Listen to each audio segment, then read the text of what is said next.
অসীম সরকার বলেছেন কোরআন অমুসলিমদের হত্যা করার বিধান দেয়। তারপর বলেছেন এই কোরআন অমানবিক।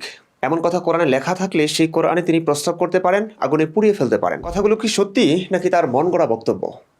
চলুন সরাসরি কোরআন হাদিস তাফসীর থেকে দেখি তার কথার সত্যতা। অতঃপর যখন নিষিদ্ধ মাসগুলো অতিবাহিত হয়ে যাবে তখন তোমরা মুশরিকদেরকে যেখানেই পাও হত্যা করো এবং তাদেরকে পাকড়াও করো, তাদেরকে অবরোধ করো এবং তাদের জন্য প্রতিটি ঘাঁটিতে বসে থাকো। তবেই যদি তারা তাওবা করে এবং সালাত কায়েম করে আর যাকাত দেয় তাহলে তাদের পথ ছেড়ে দাও। নিশ্চয়ই আল্লাহ বড়ই ক্ষমাশীল, পরম দয়ালু। এই আয়াতে মুশরিকদের যেখানেই পাও হত্যা করো, পাকড়াও করো, অবরোধ করো এবং তাদের জন্য প্রতিটি ঘাঁটিতে বসে থাকো বলা হয়েছে। মুশরিক মানে আল্লাহর সাথে যারা শিরিক করে। আয়াতটি অবতীর্ণ হয়েছে আরবের মুশরিকদের ব্যাপারে যারা পৌত্তলিক ছিল, মূর্তি পূজা করত।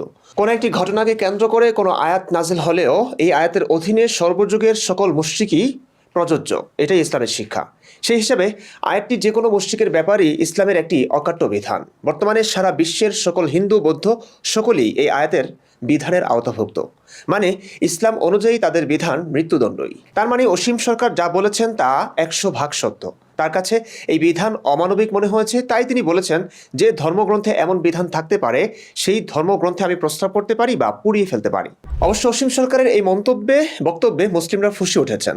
তারা দাবি করছেন এই বিধান কোরআনে নেই এবং হত্যার বিধান কোরআনে থাকতেই পারে না। যারা এমন বলছেন তাদেরকে আমরা এক্স মুসলিম জগতে স্বাগত জানাই, কারণ তাদের ঈমান নেই।